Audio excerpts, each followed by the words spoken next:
Interviews with Arizonans.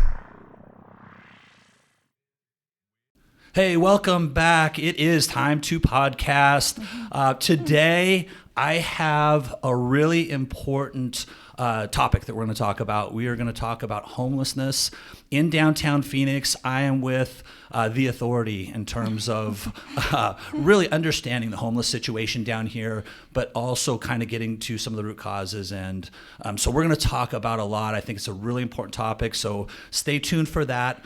Before we get into that conversation, let me quickly introduce you to Phoenix Homes and Hotspots. This is my real estate YouTube channel, and Phoenix Homes and Hotspots is designed to give the viewer an opportunity to actually see the communities and some of the local hotspots around the homes that they might find that they like online. So somebody coming from California, as an example, may not know the community, but finds a really cool home that they want to see online. Phoenix Homes and Hotspots gives them that visual of the community, but it also gives them a visual of, again, some of the local restaurants, hiking, golf, or whatever that might be. So if you're listening on the audio version, you can go to youtube.com/ Phoenix Homes and Hotspots. If you're watching on YouTube, just click the link on the top right-hand corner of the screen. With that, let me introduce my guest today. Amy is the director, and I'm going to say your name. I should have asked okay. you. Schwabenlender? Exactly. Amy Schwabenlender. Mm-hmm. She is the executive director at the Human Services Campus, which is the homeless campus down here in downtown Phoenix. Welcome. Thank you. Thanks for having me. So I think the best way to really give you a proper introduction is to talk about why I'm here, how I actually ended up here. Because I think it's a great story, and I think it really epitomizes like what this is all about. So it was about a month and a half ago. I was sitting in a sports bar watching football, and this gentleman sits down next to me, and he's a big San Francisco 49ers fan. Yes, he is. So he was into his football. Oh, yes. Somehow, so we didn't talk too much, 15, 20 minutes. But anyway, somehow we end up in a conversation, and he starts to tell me, I must have asked, I have no idea how this happened. And probably the last thing he wanted to do was have a 20-minute conversation with me about what he does and how he ended up doing it, but that's what happened. Yeah. So Stacy is his name. Yep. And so Stacy starts to tell me that he works down here at the Human Services Campus. I had never heard of it, had no idea it was down here. But he further goes on to tell me his story. And his story was really, really resonated with me because I think a lot of times we have this stereotype of what homelessness is. And that stereotype tends to be, well, go get a job. Right. And I'm a really transparent person. So for me, I can relate to that. It's like, hey, you look like you're capable of going and getting a job. And we tend to do that. Right. Yep. Or, whatever that might look like. Or you think, oh, you're just going to go buy cigarettes with it. Definitely has run through my mind. And I think a lot of people listening to this and watching this can probably relate to that. And so hopefully we can kind of end that a little bit today and give people a little bit better perspective, because Stacy is a man that comes from a background that he had a hard upbringing, right? He was fought addiction, in and out of trouble with the law, and was homelessness for a period of time. And so he goes on, he tells me his story, he tells me what he's doing here, which is helping homeless folks find permanent housing. And I after 20 minutes, I'm like, okay, we need to sit down. I just started a local podcast, and this is exactly what we're doing. So we need to sit down. So the story goes from there. He picks up his phone and he says, no, who you need to talk to is not me. You need to talk to Amy. She runs the campus down there.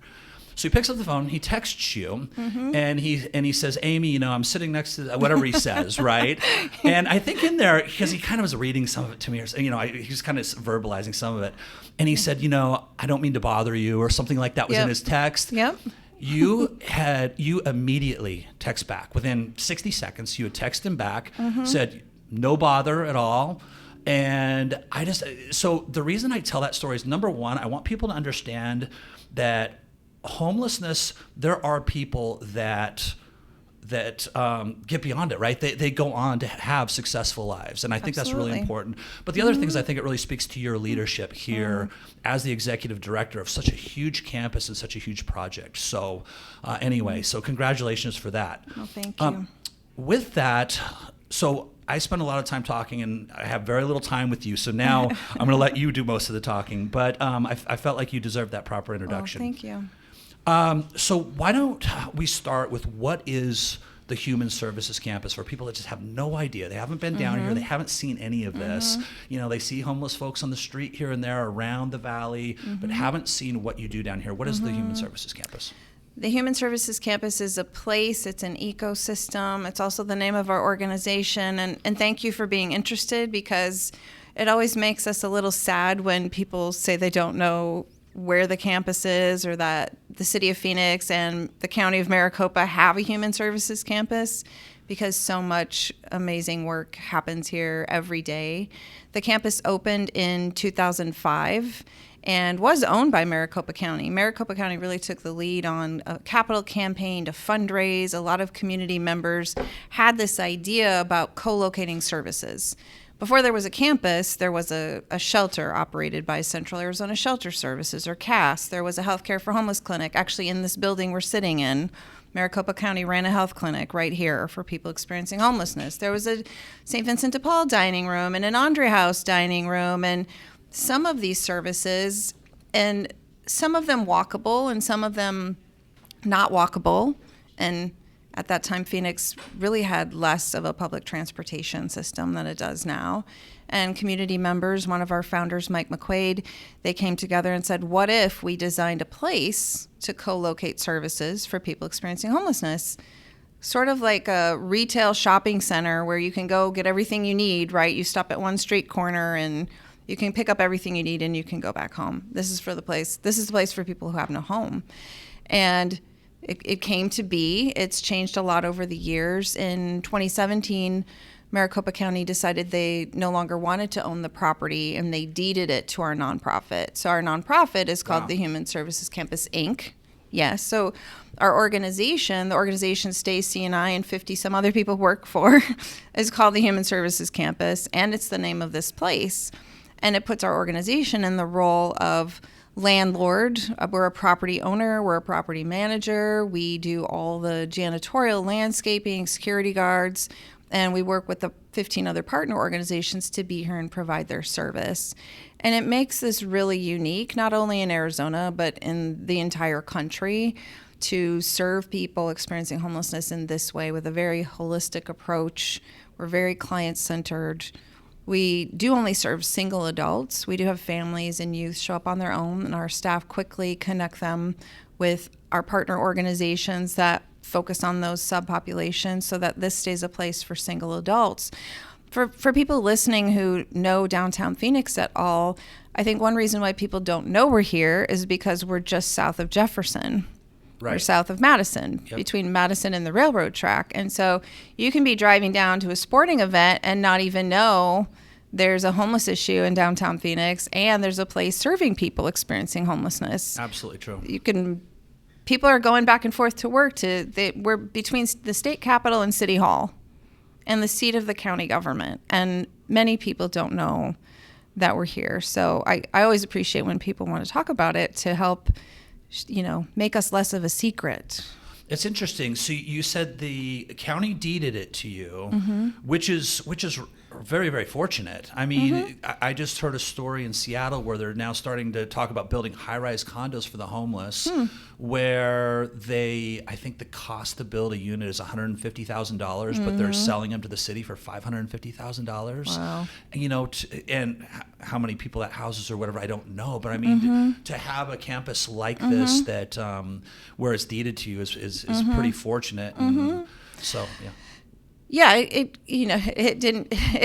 came with, challenges and issues. And when the county owned the property, the county didn't exactly run it. So there was a governance structure of some of the original member manager organizations of the campus.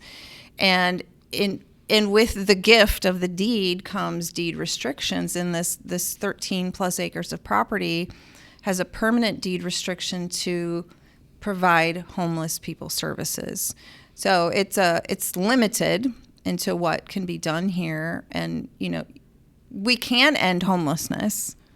We can prevent a lot of homelessness. And there will probably always be some level of need for people in crisis. So having this place set aside really into perpetuity to say if people are falling into homelessness, they have a crisis, there still always can be this place for people to come and get help.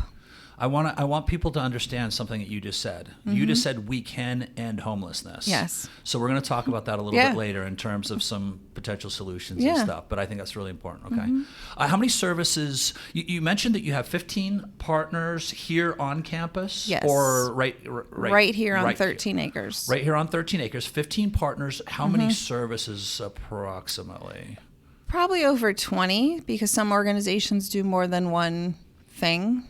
Yeah, I came out and toured this several weeks ago, and it's impressive. I mean, just what you guys do. So I mean, so the way that it works, and correct me if I'm wrong, is that people come and they actually, I'm probably not using the right word, but they register essentially. They come and they go through a process because it's all gated, security, and so they go through a process to register so you know who's coming in and out. They have credentials or whatever, again, however you refer to that.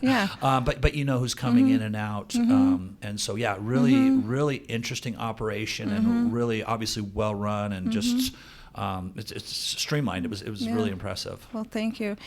Right, and that one of the changes since 2005 is a single point of entry. And when the campus first opened, it wasn't fully gated with the one point of entry. It was much more free-flowing.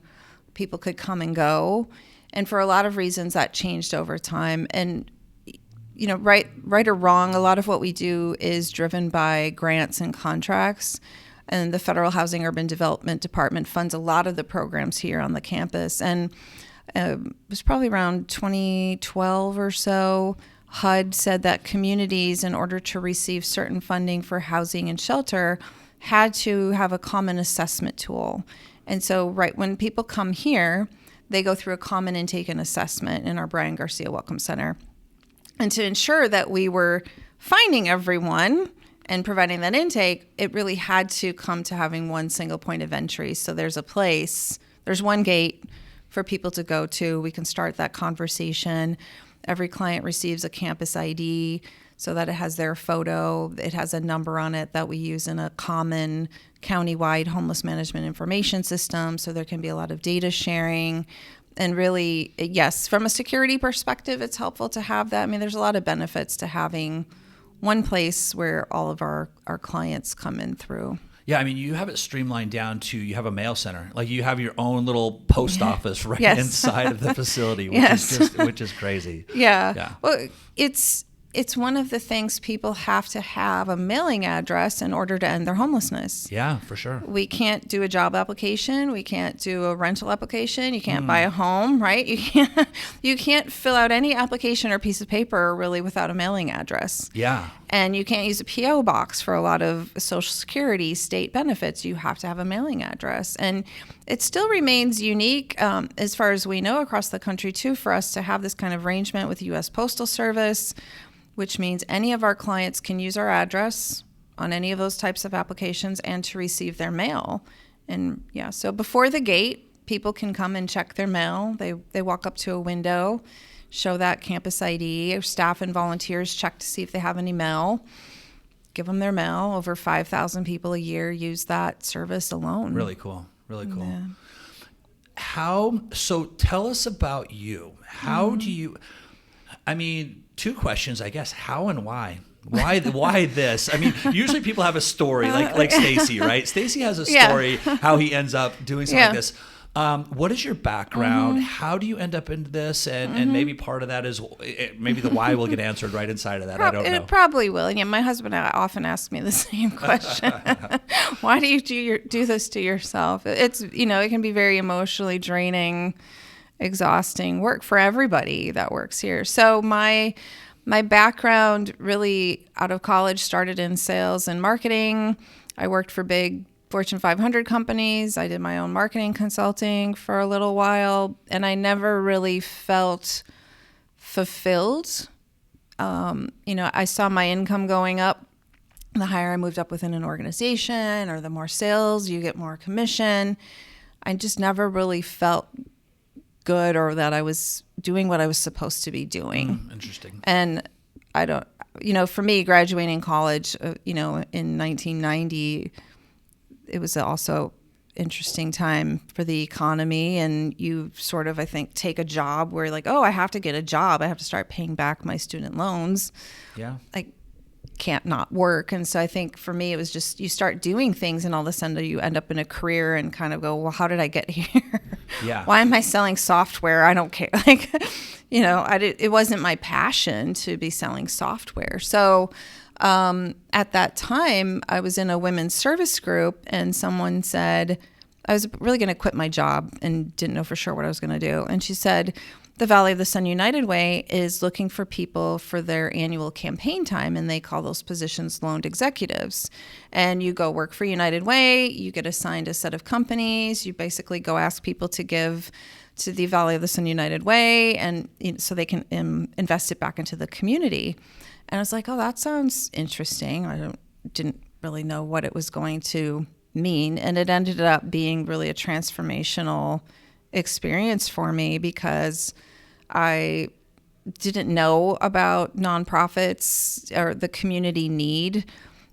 In doing that loaned executive role and making presentations to all kinds of companies across the valley, it also included site visits to the nonprofit partners and learning their stories. And I did that in 2004 when the ground was breaking for this human services campus. Okay.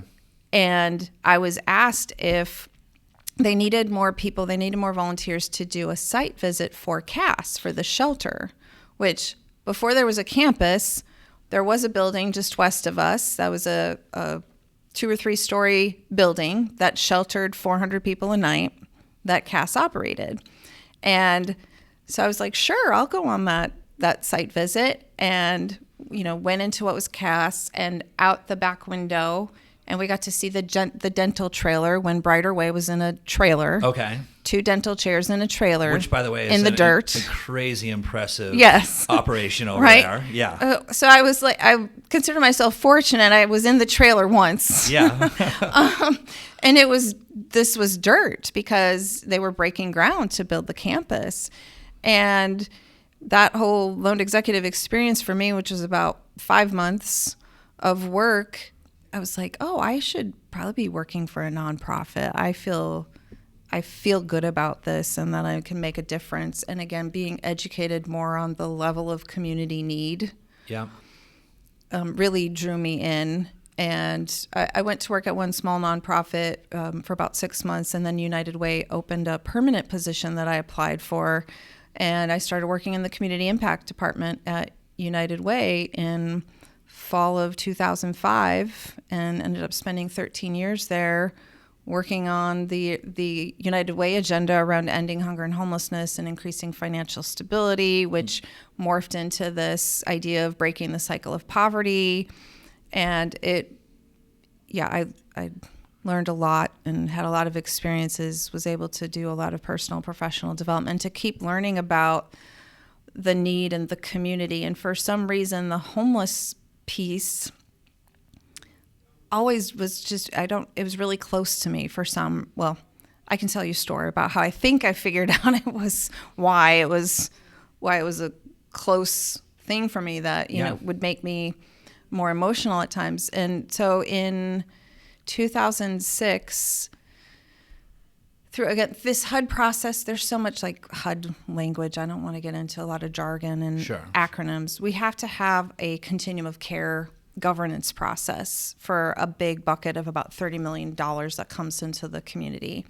And through that continuum of care process, there's a board and a committee, and they wanted more people to really understand the experience, the journey of someone experiencing homelessness and how they access services. And a couple of community members had gone through that process. Our Congressman Stanton, who was mayor at the time, he might have been council person at the time, first time he did it. They call them immersion experiences. And he actually did that twice. And there were a couple other people that signed up, and I was like, oh, I'll do that. I'm an experiential learner. I like to see and touch and ask questions. And, I love reading, but being in the environment, I find, helps me to learn about it. So I signed up. And so I did what was called an immersion experience for 24 hours, accessing services in Phoenix as if I was someone experiencing homelessness. And I was paired up with a peer mentor through Native American Connections who she knew the itinerary for our day. I had no idea what was happening. And I was told, don't bring any money, don't wear any jewelry.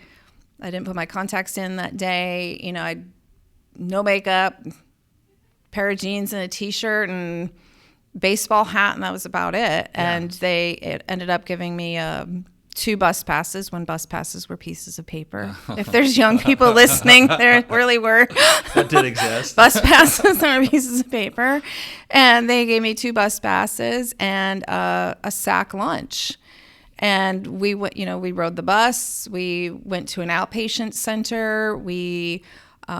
You can't really ride the bus all the way to the Human Services campus. So you can get off on Jefferson or Washington. We walked over because I didn't have ID, went through the process of visiting at that time the Ecumenical Chaplaincy for the Homeless, ran the ID program. Today it's Homeless ID Project. Went into their office, though, for me to talk to the chaplain about how would I get my ID back. I lost my ID. And I spent the night in a transitional living center with women who shared their stories, and it had its moments of being I was a little fearful because I didn't know what was happening, or sleeping in a bed in a random room with a roommate that I didn't know. Right. And so very just very, very powerful. And what I learned about, one thing I learned about myself was that what was really difficult for me to see, and when I talked to individuals experiencing homelessness, was it made me think of my father. And my father was an alcoholic. He had cancer. He ended up passing away about 2 weeks after I did this immersion experience.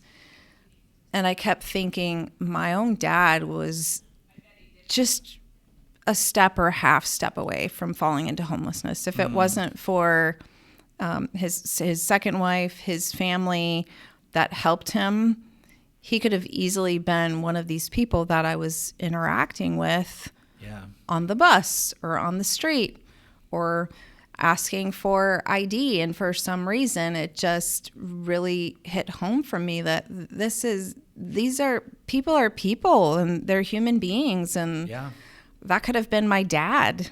Everybody has a story, right? Everyone has a story. Reason and a story, yeah. And so I think that family connection, it struck me so much. I was like, this is just, I think it's wrong that we don't have enough housing for people. I think it's unacceptable that in the United States we have homelessness to the degree that we have it. And it really gave me this drive to say we have to solve this. We have enough resources in the world to have enough housing for everyone. We shouldn't have homelessness. And it just really that experience became just a push for me to want to work on this issue. Very interesting. I want to let everybody know, because we've talked about several different things here on the campus. So I just wanted to let everybody know that if you're listening to the audio version, that if you go over to YouTube, the YouTube version from our tour the other day, and I think you guys are going to send me some still shots and some video of the campus itself, so you can actually see some of the things that we're talking about as opposed to just hearing it. So if you head over to the YouTube side, interviews with Arizonans in the search bar, and you can find that. There's just a lot of crazy things happening in the world right now. And when I say the world, I mean in our country, in our state.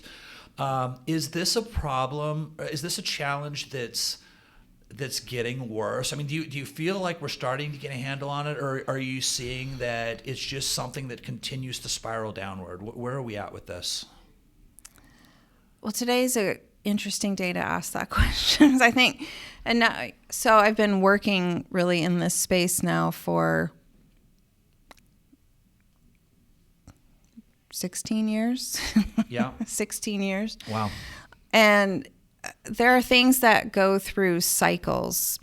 And I think there have been moments when when the economy moved out of the last recession, there had been a lot of effort around creating what we call permanent supportive housing for people who are chronically homeless who really may need help for the rest of their lives. Our community came together and partners worked together to create more housing. And then now it is, I wish I had more time to reflect and think about, well, what did we do really well and what worked? And what did we maybe not make sustainable? And now I've been here in this role just over 3 years. I started here at the campus in August of 2018. And so moving from sort of this funder, community convener side to the direct service side has also been a huge beneficial. I love it. Like, I love the shift that I've made, and it just makes me think about when there's been moments of progress through these collaborations, collective impact. I think it's that we didn't build things in sustainably or really change a system. And I think I'm answering your question. Maybe not how you expected. Yeah. But there's so much outside of people's control when it comes to being responsive to homelessness. There are things in Phoenix that have happened over the at least 10 years, population growth. Yeah. Our infrastructure hasn't really grown to keep up with the population growth. So there isn't enough housing for everyone. Right. In many communities, we're looking at what's the water future for the communities that we already have. We don't have a public transportation system that's as built out as older cities and communities where they've had this high population, what might seem like forever, right? Phoenix is still new in a way. Yeah. And we have all this phenomenal growth, yet we don't have the infrastructure to actually support everyone. And so sometimes I think of it, it's like a version of the Hunger Games, because population goes up. The creation of affordable housing hasn't gone up. Mm-hmm. Incomes don't tend to go up to match the increase in the cost of living. Right. So rent's not exactly affordable for everyone. Correct. We have low vacancy rates in rental units. And so nothing really, at those high level dynamics, they don't really help in efforts to end and prevent homelessness. Right.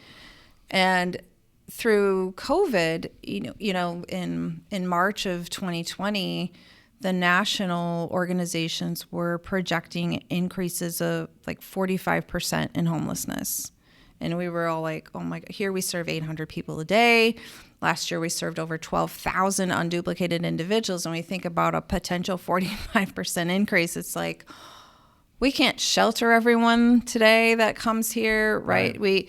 The meal programs can serve as many meals as people show up, but we can't shelter everyone. We can't quickly house everyone and help them find permanent housing. So it's really daunting to think about that kind of potential increase. I think one great benefit about this campus is the co-location of services, and that we really coordinated differently over the last 18 months or so through the pandemic. We didn't see the rates of COVID that I think people expected we would. Okay.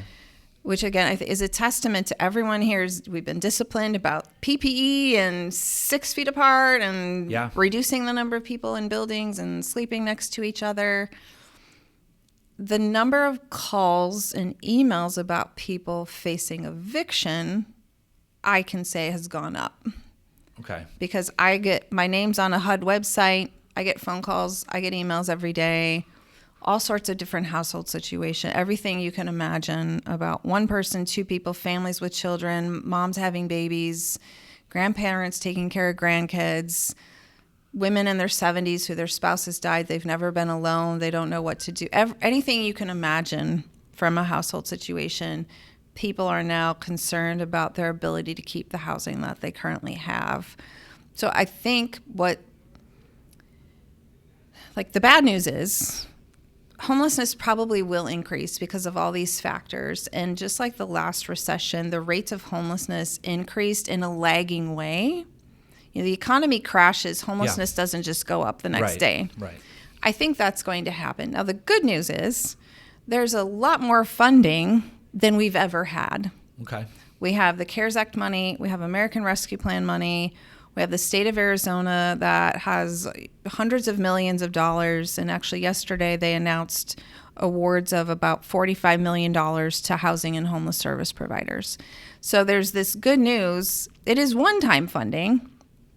It's a lot of money, though, that if our community can't really rally around coordinated, sustainable efforts, we will have missed this once-in-a-lifetime chance to, I think, really make big change when we think about ending and preventing homelessness.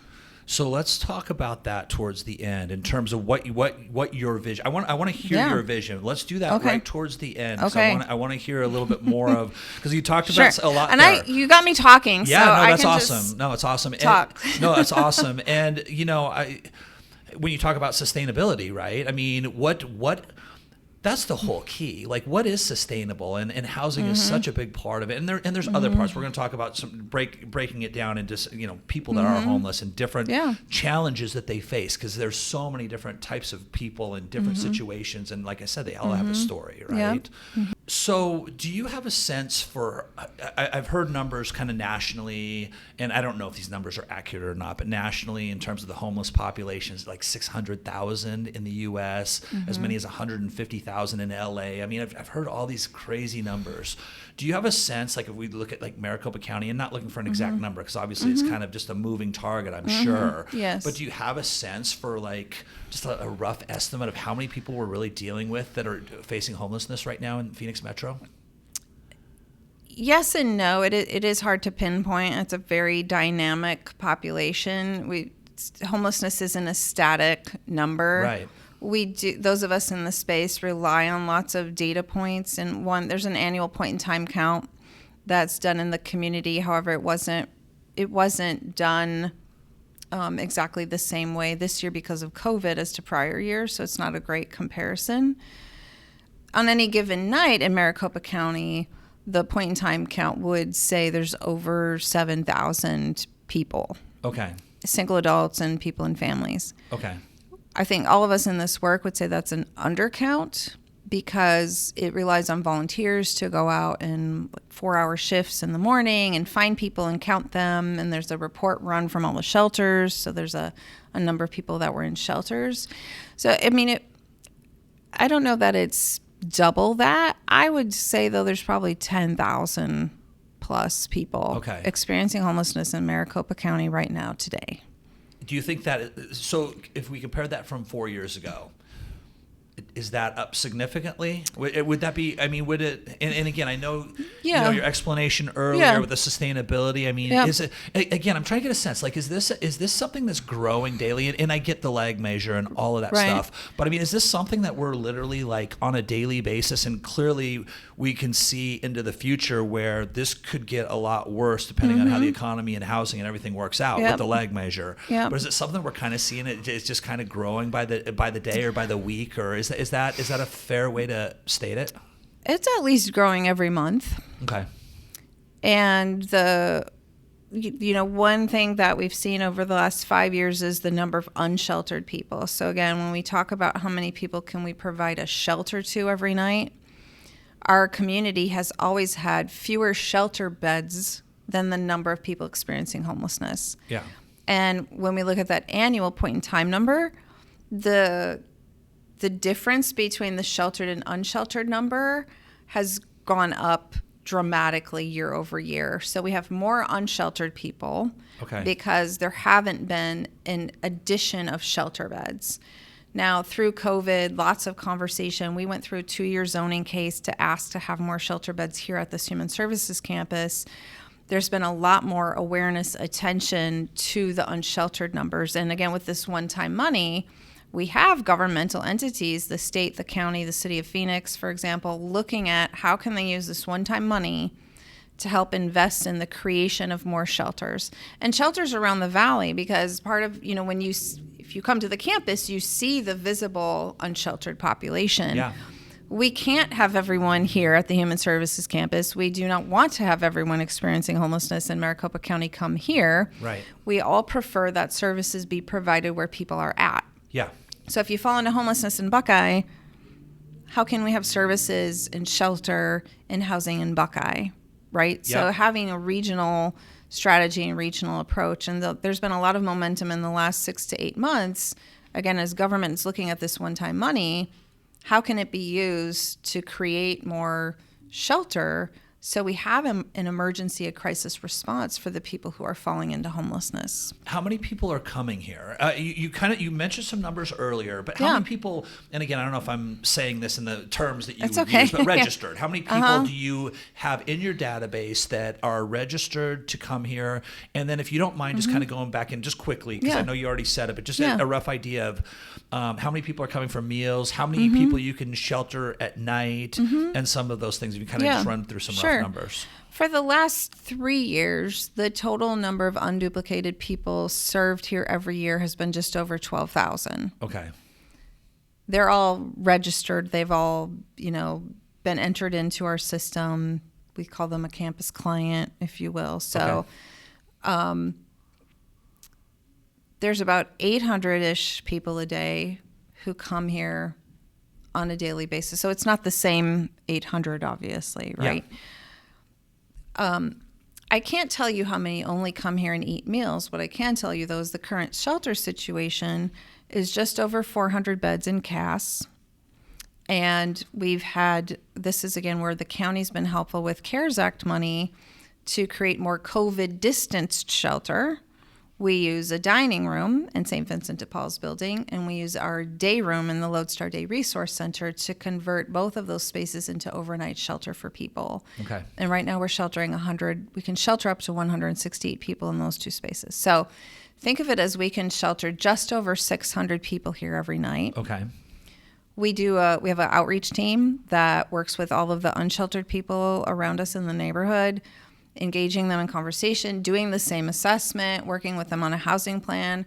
There's over 300 people who we can't shelter. Yeah. Who are right here. Okay. Seeking shelter. Okay. Those 300 people and others can come on the campus. They can get their mail. They can eat meals. They can talk with the Department of Economic Security, visit St. Joseph the Worker, visit Community Bridges. They can access all those other services during the day, and then we can't shelter them at night. Thus the pop-up tents. Yes. Yeah. Okay.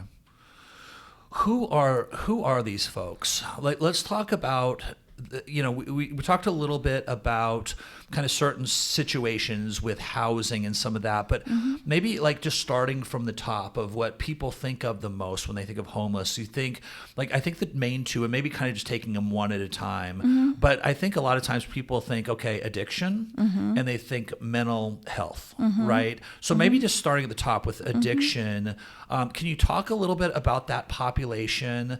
And then also the services that you have to be able to assist with that population. We do, in that intake assessment, we ask lots of questions. It's all self-reported. I'll just say all this first. And it's not required. So we operate from a harm reduction approach where services aren't required. We want people to come on and engage in the services that they want to, that will help them. So people can choose to not answer questions. So every data point I talk about now is probably undercounted. Okay. For those reasons. Sure. We have about 8 to 10% of people say that a substance abuse issue is a barrier to housing stability for them. Okay. So not necessarily a high number of 12,000 people in a year. However, again, it's probably underrepresented because when people come in and they have that first interview with someone, it could be their first day homeless. They are in chronic stress. They're not feeling well. They're talking to a stranger who has a bunch of questions. And so I think that any of these numbers we're going to talk about are probably 25, 50% less than reality. So It might be 16 to 25% of people who come here have some substance abuse issue. Okay.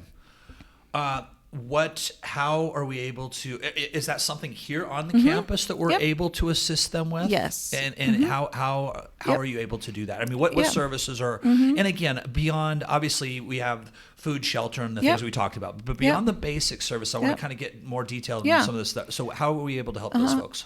On campus, our partner Community Bridges, or CBI, as we shorten everyone's names around here, they work with people with general mental health and substance abuse issues and serious mental illness. They are the go-to, though, the starting point. So if you walked in today and you said, I have a substance abuse issue and I want help with it right now, we would walk you over to Community Bridges. Okay. And say, these are the people that you need to talk to. Okay. And what Community Bridges can do is help direct someone from here for inpatient services around the valley, recovery treatment centers. They can set up outpatient services that someone can keep coming here. So we talk to CBI about substance abuse issues. They really are, though, our starting point for that. Trying to think if there's anything else specific to substance abuse that's here, but that's the one. And again, I would say they're the key to accessing all those other services that might not be on the campus. Okay. Mental health. Again, when we think of, and I think the general population, when I say we, like I think like the general population, right? And I really want what we're doing to be relatable to people, because I think like there is this perception, right?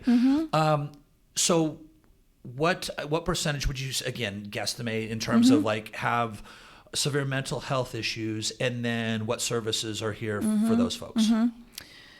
Not just severe mental health issues, but again, what people tell us, the way we ask them the question, is 40% of people who come here self-report a mental health issue as a barrier to housing stability. Wow. And again, if that's underreported, because you're meeting someone for the first time, you may not want to tell a stranger everything about your history or, trauma. You might be undiagnosed and not know it. Yeah. So say it's half of people, say it's 6,000 people that come here a year that they're struggling with some level of a mental health issue. Okay. Again, our first go-to is Community Bridges for general mental health, serious mental illness, and Circle the City, who's the healthcare clinic and provider. They also do some integrated care, which is also, I think it's a great benefit if people come here, because we can start to offer them options if one route doesn't work, or if someone presents more with a physical health issue and they get into the health clinic for an appointment, and that clinical person starts asking them a bunch of questions and understands like, oh, maybe there's something else happening with this individual. They have integrated care. They have behavioral health specialists. So they can start to, again, from a holistic approach, talk to our clients about, you have this going on physically, and, has anyone ever, I'm not a trained mental health practitioner, so I won't use the right words. Sure. If my colleagues are listening, I apologize. And often integrating that care is super important, because people decompensate. A physical health issue can be addressed by abusing a substance. It can lead to a psychotic break if you're not taking medication for one thing, or the trauma of being unsheltered can lead to all sorts of things that people get unhealthier physically and mentally the longer they experience homelessness. Okay. And again, through both of those organizations, they're a bridge to other organizations in the community, and we can help find other places for people to go. One part I did leave out that I could offer too is that in the Welcome Center, our HSC employees, we have the opportunity in that very first conversation too, to ask if we can help someone reunify with family, friends, or support network. Okay. Or a recovery program. And we put this label on it, diversion, meaning if we can help someone today on their first day of homelessness get connected with services and not be here on the campus, their chances of not falling into chronic homelessness increase exponentially. Yeah. But again, the longer you're homeless, things add up, pile up, just the stress, the mental health, it makes it harder and harder. So what we've learned over the last few years is in that diversion category, we can also help people go to a recovery or a treatment program like on day one of their homelessness, if that's what they're ready for. That's great. And if that's what they come in, again, we're working with people where they're at and saying, we can offer you all of these things. Where are you ready to start? Yeah. Do you have, so my wife and I spent 4 years on cruise ships. Oh, wow. Working on cruise ships and sailing around. We used to go to this island off of the coast of Honduras called Roatan. And Roatan is, there's a little section, a little tourist section, and then, but you don't have to go very far, 4 or 5 blocks, and you start to get into some pretty extreme poverty.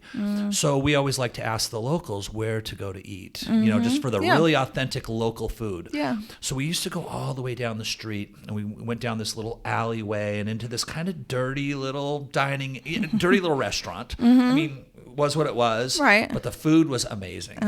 And outside of that, across the street, there was always 2 or 3 guys that just deformed, arms, legs, in wheelchairs, couldn't really speak properly. I mean, just completely disabled to a point where there's no way.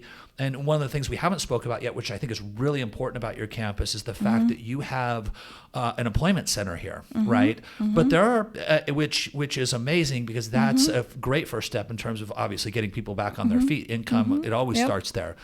So, but these are people that, regardless of what they do, clearly can. So we used to walk out with meals and feed everybody every week when we were there, because they're just literally, they're just people that obviously couldn't do anything for themselves. Do you see a lot of that? Is that something where, and I'm talking about just people that just, there's no way, from a physical standpoint, not so much a mental standpoint, but a physical standpoint, there's just no way that they can support themselves, that are out here looking for any assistance they can get? Yes. Number-wise,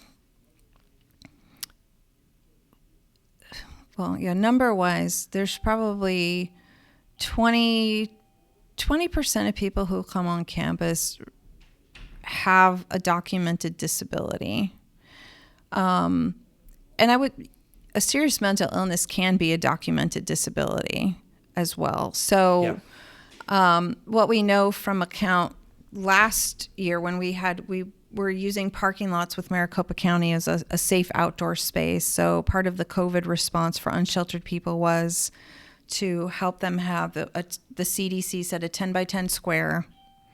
There's potable water, porta potties, hand washing stations, and we had over 200 people essentially camping at Jefferson and 8th Avenue. Okay.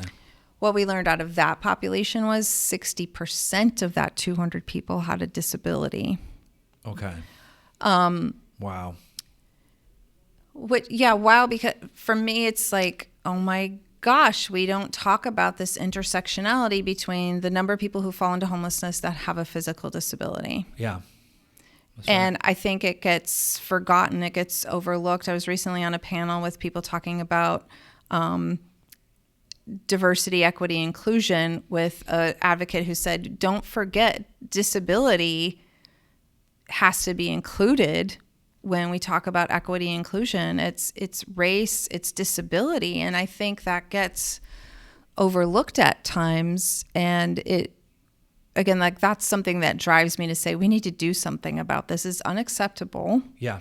That people with a disability who are living on a fixed income, they've gone through the whole process, right? They've been approved. Social Security has said you can collect Social Security disability income, and then they lose their home. It's very hard to help the folks living on a fixed income, especially in today's market, find a place to live on that income, because their income doesn't go up again to match any change in the cost of living. Higher cost of living, yeah. And they may want to go back to work. I've talked to people in all sorts of situations who they had a career and whatever happened, right? They can't do that anymore. And they so desperately say they wish they could work. And I don't know that they will, because of the disabling conditions. And again, if you're experiencing homelessness, that doesn't actually ease up on people. It can tend to get worse. So I would say between 20 and 60% of people who come here have that level of a disability that it may be extremely difficult for them to ever work again. If they're working, it may be part-time. Mm-hmm. They're not going to get the same level of benefits, right? They're not going to you can't afford rent on part-time income. Right. How about, you touched on this, and we don't have to go into too deep a detail because you did speak on this, but and again, just kind of talking in numbers, and I know that everything is an estimate and whatever, but just people now that have just recently fell on hard times, whether it's the increased cost of living across the board now. It's not just housing anymore; it's everything. It's all this inflation and gas. I mean, we're talking about literally food, everything has gone through the roof. And look, I mean, even gas. I was thinking about this morning. I fill up my gas tank. I'm like, I'm paying like an extra. I was paying $40 before. I'm paying $70-$75 now, or whatever that is, right? $70 now. Right. It's like you multiply that out 5 times. It's $150 times 2 in the 2 cars in the family, $300. There are a lot of people that can't. An increase of cost of $300 a month, they can't do it. They're living paycheck to paycheck, and there's people just on gas alone that I would imagine are going to lose. And then all of a sudden, rent goes up, and groceries are higher, and so anyway, again, we've talked about it, so we don't have to go too deep here, but obviously, it's a problem that you're seeing growing. You're anticipating more as the economy kind of starts to do whatever it's doing. We know inflation's there, so we don't know what the future of the economy holds, but we know inflation's taking hold. Yeah. What are you seeing right now? Is it something you said, the population is growing at least monthly. It doesn't sound like we're in like dire straits right this minute, but we're seeing it. Is a lot of that growth that you're seeing on a monthly basis that you talked about earlier, is it directly related to, or is it kind of everything, or is it directly related to people falling on hard times right now with COVID, housing, and all the other stuff? Yeah, I would call it first-time homeless. Okay. And so, most of it is? Yeah, hard times, right? Because it doesn't have if I'm the head of household and I can't keep my job, but my spouse has ended up sick, lost their job, you still got to get your kids to school, right? You're trying to keep it all together. And with rents going up for really, I'll say no reason, that's a lot of our calls. We've had our own employees come to our HR office and say, my landlord's increasing the rent, and it's not increasing by $100. It's increasing by $300, $500. We can't increase our salaries by that much. Right. So it's happening to our own employees that when that rent goes up, and if you've had any other situation happening in your household and costs are going up, that's why I think, I think people thought maybe when the eviction moratorium expired, like the very next day evictions would go up. I think it's still going to take a while for the whole effect to happen. And so, I think you asked, I think my answer is yes. It's those dynamics in your own household, and can you really keep it all together and afford everything to keep your housing? Yeah, and when you think of COVID, right? It's like one of those things where it's like you talk about shutdowns and people were locked out of work, and then you have the fear of COVID where people don't want to go back to work, but you need to work because you know what? Eventually that eviction moratorium is going to end, and we have to have income. Right. So obviously, just crazy times in the last couple of years. And then, from a real estate standpoint on my end, it's like, prices are going, I know why rents are going up. Rents are going up because we have all these people that are leaving states like California because they're fed up over there, not just with prices, but with whatever they're dealing with in California and Oregon and Washington and Chicago. But these people are the people that are leaving have money. Right, they've either sold their home and they have a lot of equity in their house, so they have money, or they're just they have a higher income. Some of them are coming and they can keep their California income and have Arizona affordability, which for us as Arizonans, market doesn't seem that affordable anymore. For them, it seems really affordable. Exactly. So the reason I know why rents are going up because people are paying more and more for houses. They don't flinch now at $2-3 million homes, right? I have clients now that don't flinch at that. back when our market was increasing in 05, 06, people were buying $250,000 to $300,000 homes as rentals, and they were renting them out. Now people are buying everything. Wow. I mean, even the luxury market's crazy. Yeah. So anyway, with all that being said, it is a vicious cycle. And now landlords are paying more for the home, so they have to charge more, Right. but they're also going to keep up with other people's rents. Right. So yeah, it's a tough. Yeah. The housing one is a tough one, and so I'm sure we'll circle back right at the end and talk a little bit about that. I've heard, again, I've since I was introduced to you. This is the first time we've actually met face to face, but I'm very familiar with you at this point. Gosh. and I've spent the last 6 weeks really thinking about all of this way more than I've ever have in the past. And again, I hope listeners spend some time thinking about this as well. I've heard 35, roughly again, nationwide, 35% are veterans. What are you seeing here on the ground in Phoenix as far as the veteran population? Honestly, I haven't looked just up the veteran number recently. It could be that high because, again, of veteran resources and the great work really that HUD and the VA did many years ago to create what's called a VASH voucher that pairs rent and supportive services for veterans. Our community has tended to really manage those resources well.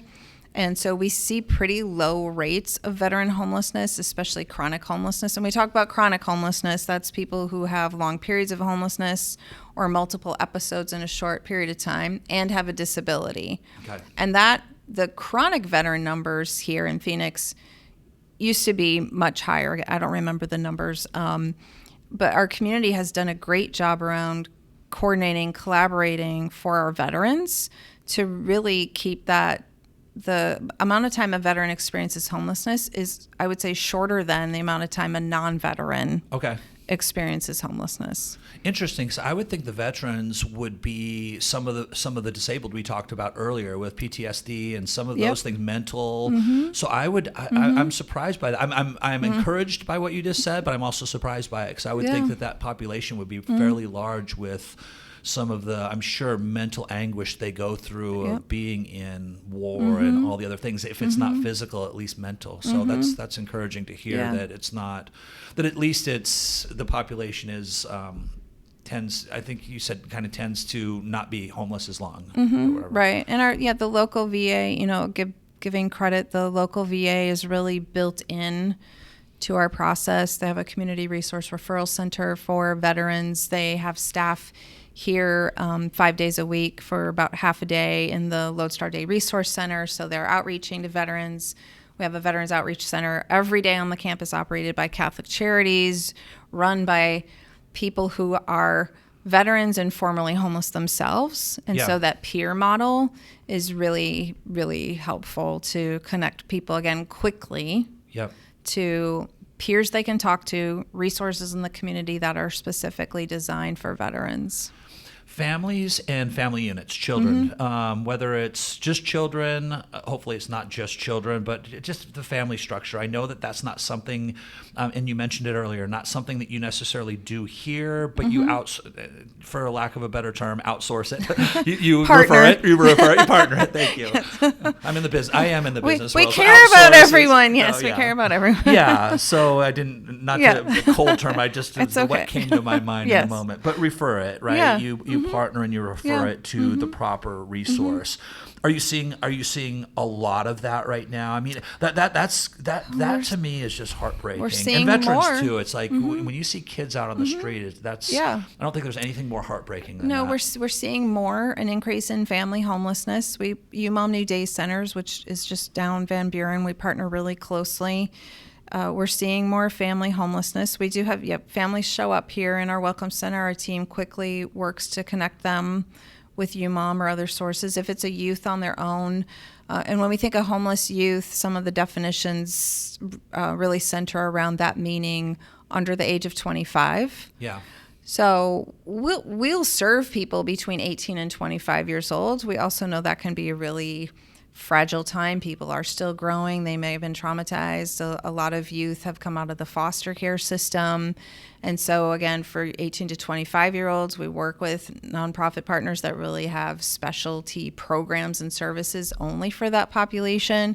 So if we can, again, refer or outsource youth to go to a different program, that's better suited for them because we're all we're all really working to reduce the length of time that people are homeless. And we're all working to reduce returns to homelessness. So it's in all of our best interests to find the best service interventions to help people move to housing so that housing ends up sticking for them, right? Yeah. If we get it wrong, we end up seeing people return to homelessness again. Yeah. And I again, just kind of my ear more to the ground. You know, Yeah. you start to research something, all of a sudden you just things. Yes. The world starts to give you more information. But Yes. But I've heard that UMOM. In fact, I think I just heard this last week that UMOM used to have a small wait list, like a handful of people, and now it's like 250 families or something like that. It That was could something be. I heard on the news Yeah, the other day. it could be, and that's why the number has gone up. Yeah. And they just opened new affordable housing this week too. So congratulations to you, Mom, Good. for opening more affordable housing for families. Yeah. And yeah, again, the kids having to be home from school, so parents figuring out how do we do that. I don't have small kids, and I'm really like, my husband and I talk like through the pandemic, so glad we didn't have that extra. What would feel to me like, how do I do all of this? It's a lot. How do you, I have a 4 and 6-year-old. It's a lot. So I don't know how you Yeah. keep it all together and you keep it moving. And again, if something happens, one of the parents loses their employment, if you've been a single parent, and then all of a sudden all these things really start to add up, and people are in these situations where, again, in the rental market specifically, I think we're seeing less of people being foreclosed right now anyway today. Yeah. It's not really a foreclosure problem, I would say. Okay. It's more this eviction if you're a renter. Because mortgages don't typically go up, but Right. rents do. Right. Yeah. How about minorities, Black and Hispanic? From a per capita, obviously, you know, Phoenix is a city that's predominantly white and Hispanic, as from a population standpoint. But how about per capita when we talk about minorities and we talk about Black and Hispanic primarily? Per capita, do you see that there's a much larger percentage, like a percentage of homelessness than like Caucasian? Yes. Yeah. Absolutely. For the single adult population that comes here through the campus in our system, and I'm really glad you asked, because we spent a lot of time, our team talking about it, our region and partners talking about it. In Phoenix, Maricopa County, Blacks make up about 6 to 8%, depending on whose data you use, of the population. Yeah. Here at the Human Services campus, over 30% of the people we serve are Black. Wow. Native Americans, while it doesn't sound huge, it's still more than double the percent of the population in the urban area. The Hispanic households, it's not as disproportionate compared to the population. Okay. And that's what, you know, when I first started talking, what really drives me to keep doing this work is how do we make the systems change so those disparities don't continue forever? Yeah. So really asking ourselves, why?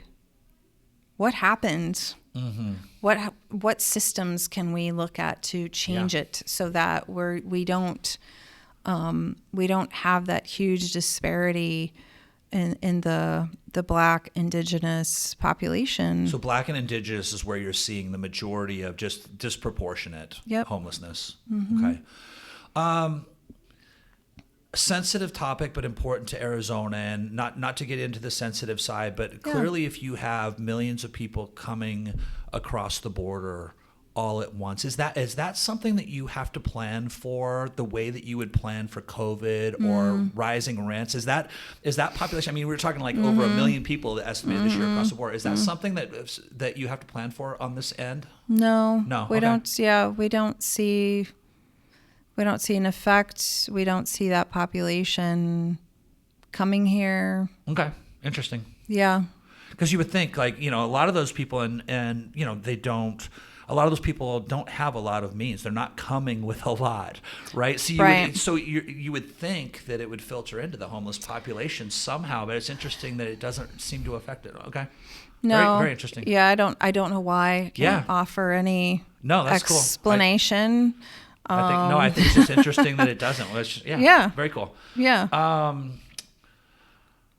How about from a job standpoint? Does that population tend to impact your folks that are homeless in terms of the job opportunities they see? Does it impact it in that regard?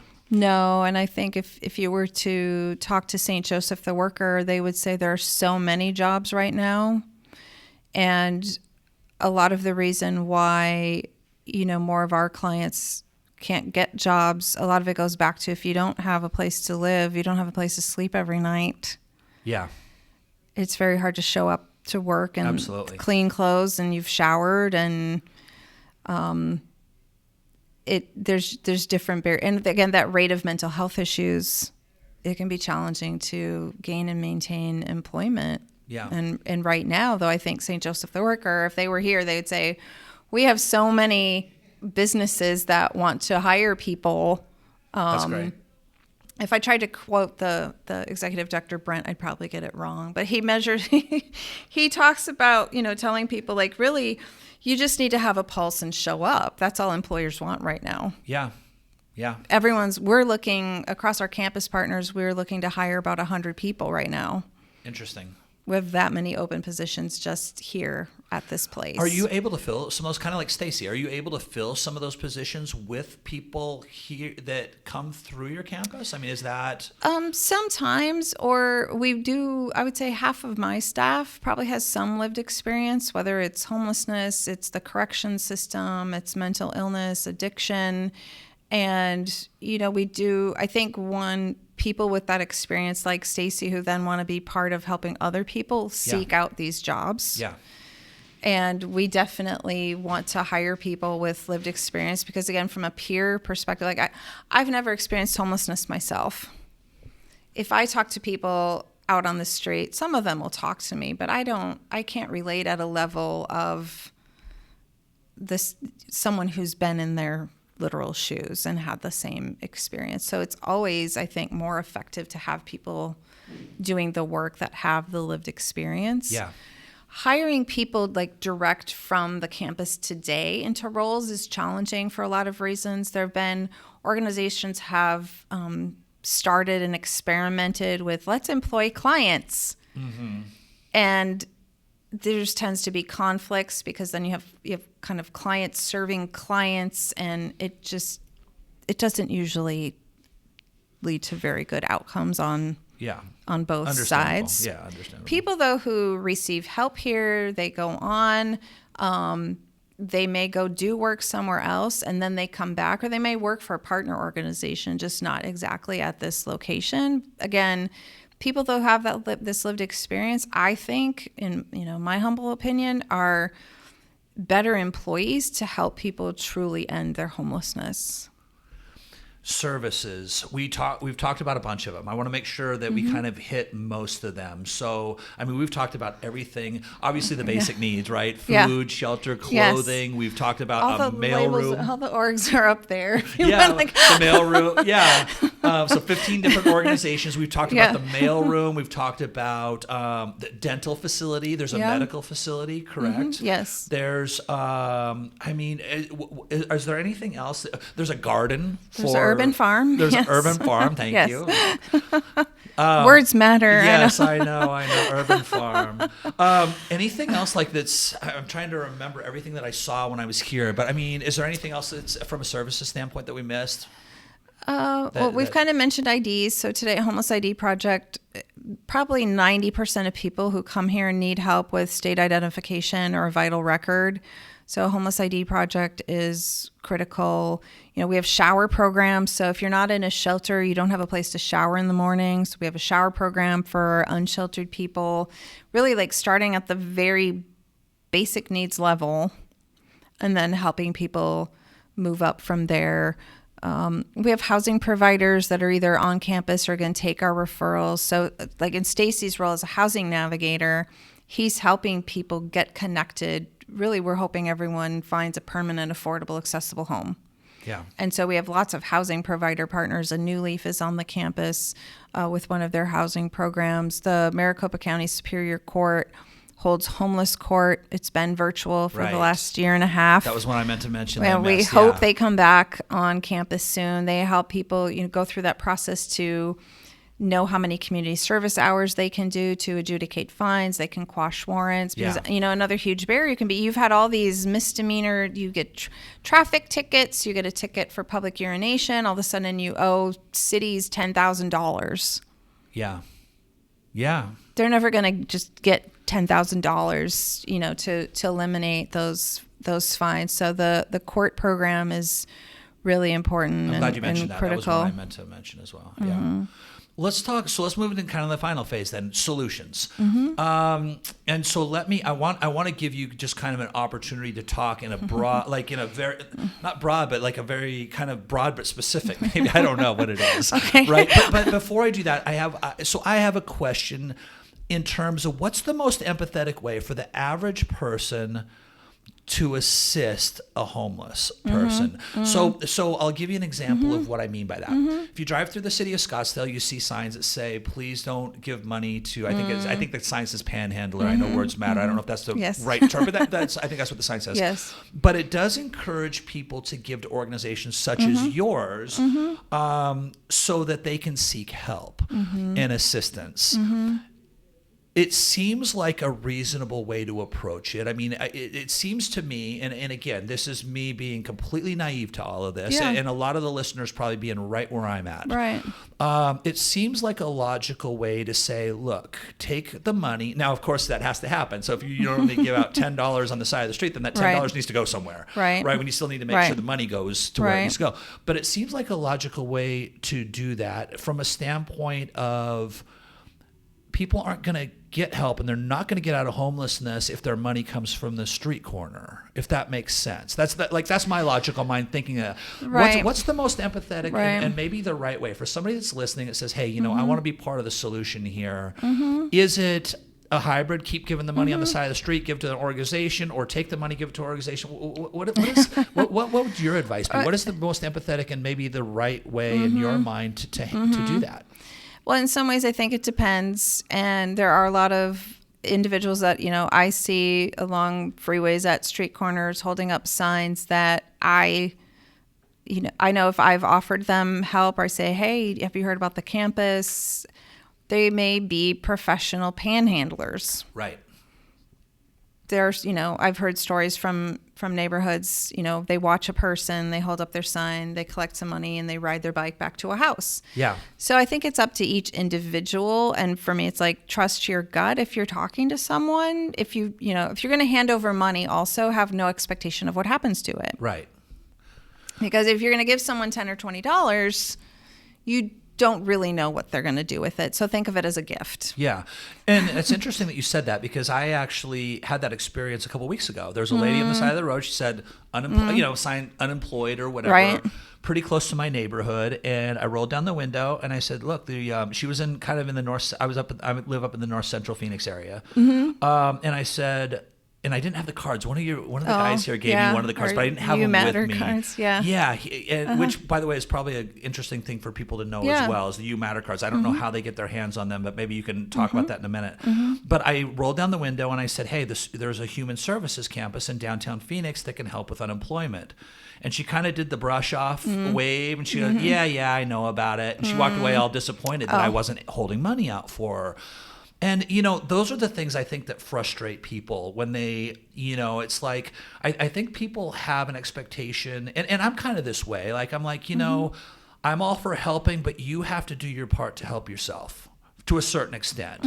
And that was kind of the experience I think that you just talked about, which was like, oh, does this lady really need help? Or, what is the real situation there? Right. But I do like the cards, and and Maybe you can talk about that. I mean, can people get their hands on those where they can actually refer them down here? Because from here, once they get here, if they're not a fit or if you don't have room, the good thing is, let's not use the word outsource again, but you can refer them to partners, so we can get them with the right people. So how does that card work? What is that? On our website, hsc-az.org, we have a printable PDF of the You Matter cards. So they are two-sided.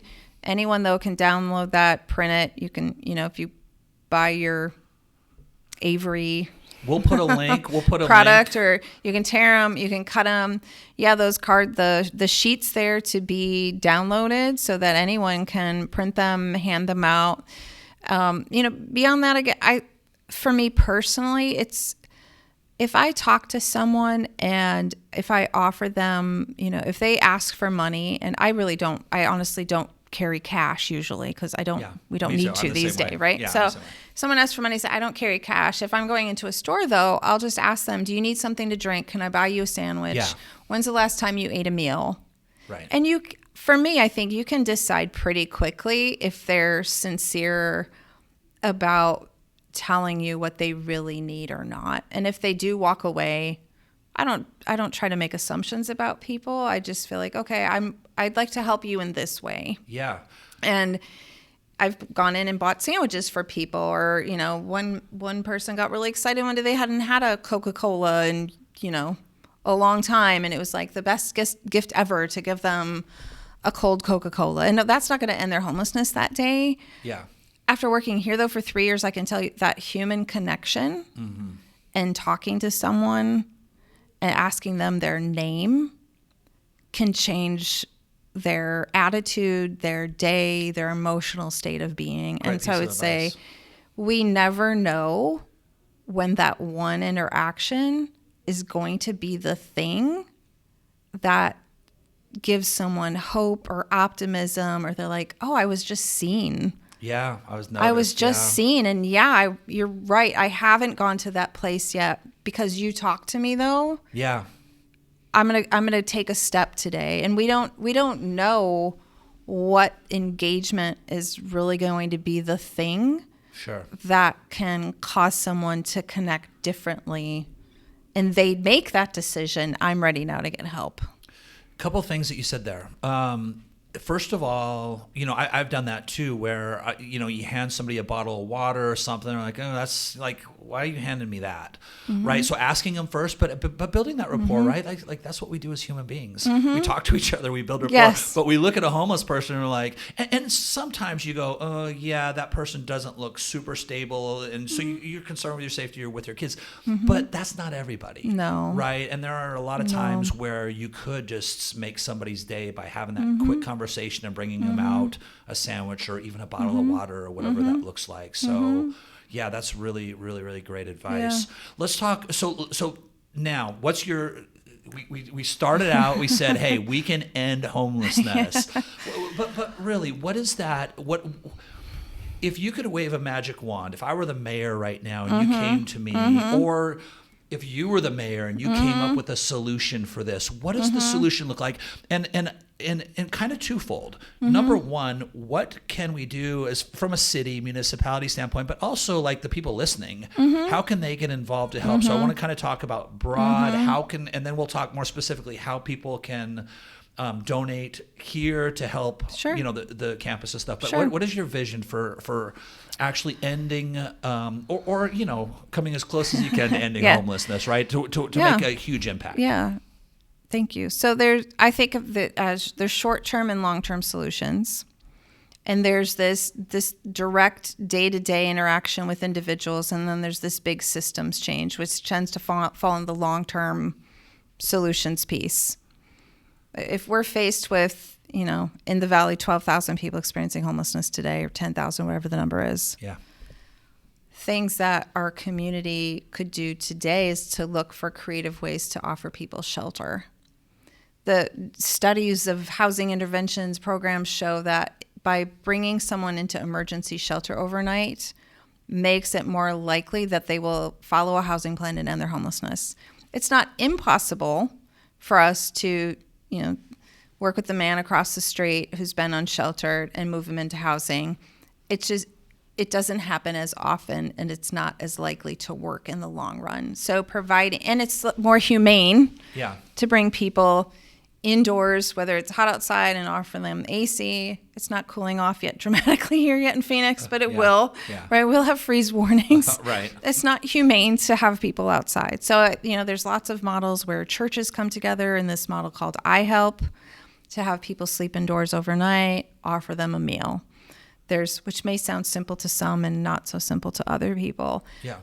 But looking creatively at how do we create more shelter space so that everyone could access a safe place to sleep every night, right? That's a really short-term, immediate thing that can help people.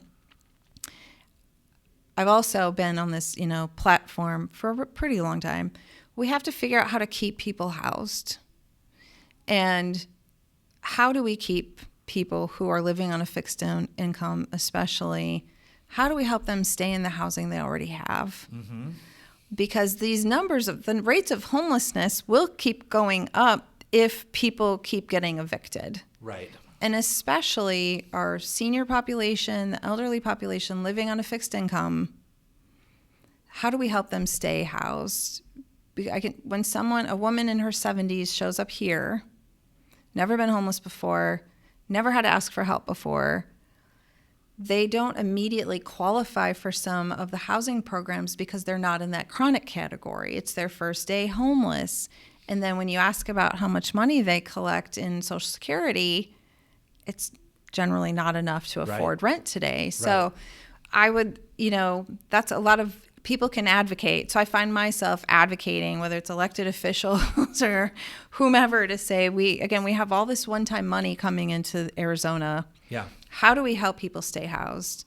And then is there policy change that can be made to make it so that if you're on a fixed income, you can't get evicted, right? So there's that. Or how about... I'm probably all over the place and not answering in a very linear way. Yeah.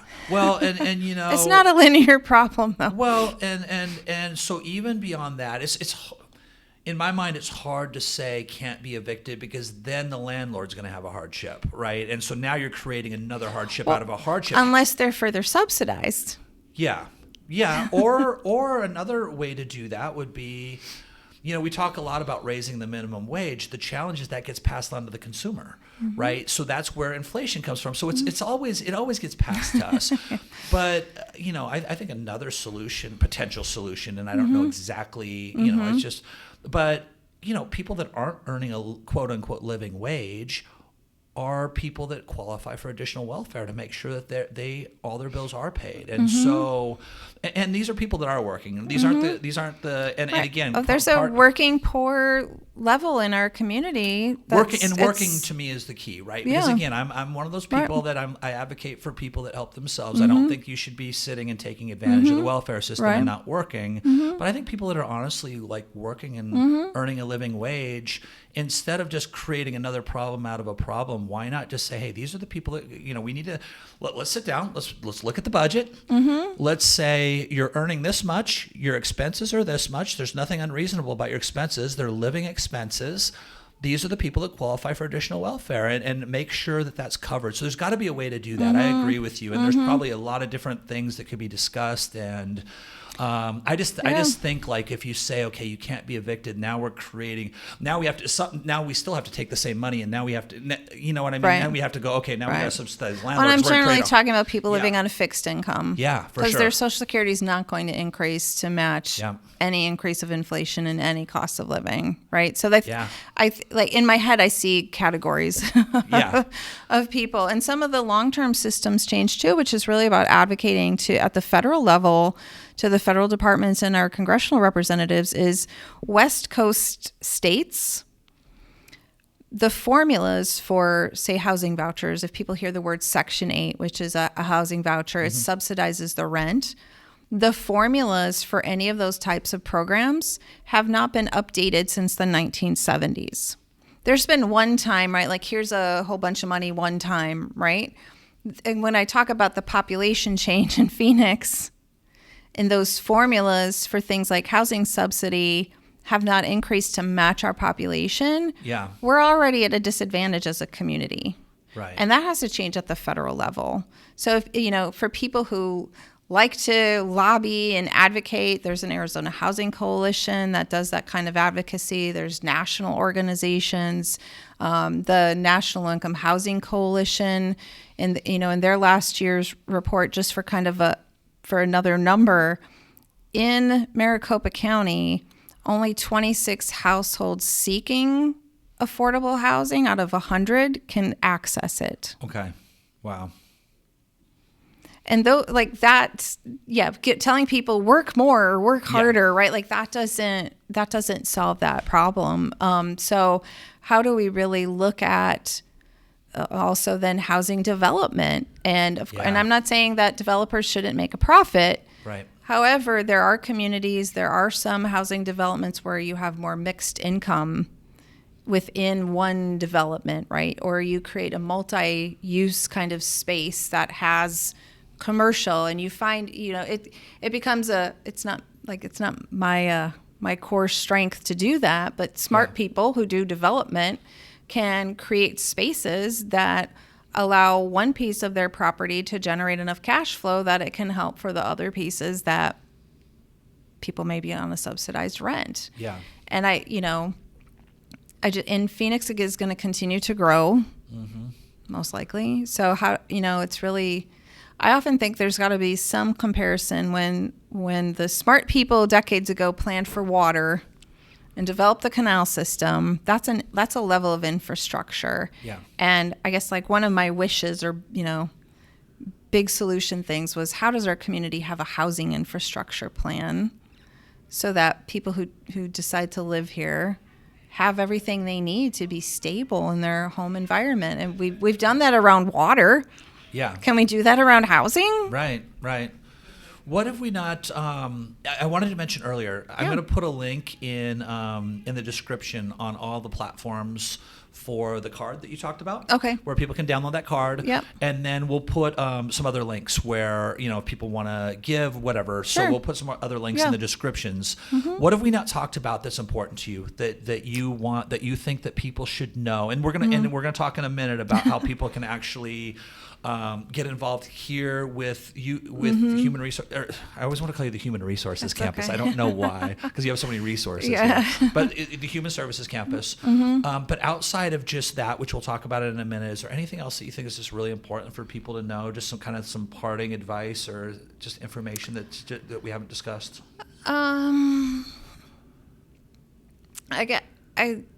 Just at this humanity level, I guess, I'm glad you asked about like, what do you do? How can you be empathetic? I believe most people have good intentions and they want to help.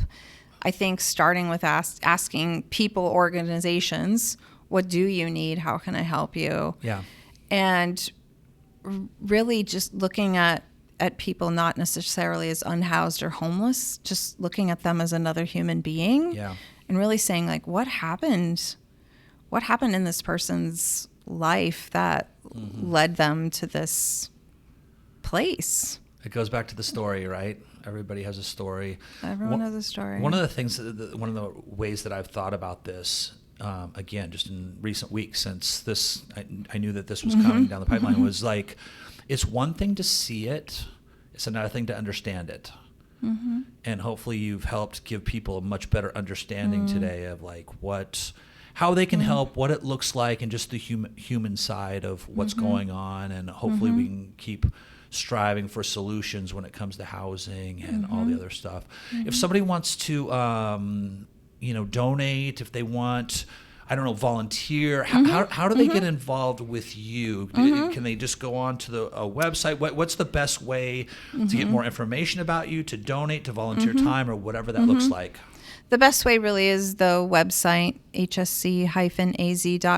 There's a quick donate button if people want to support financially. That's always appreciated.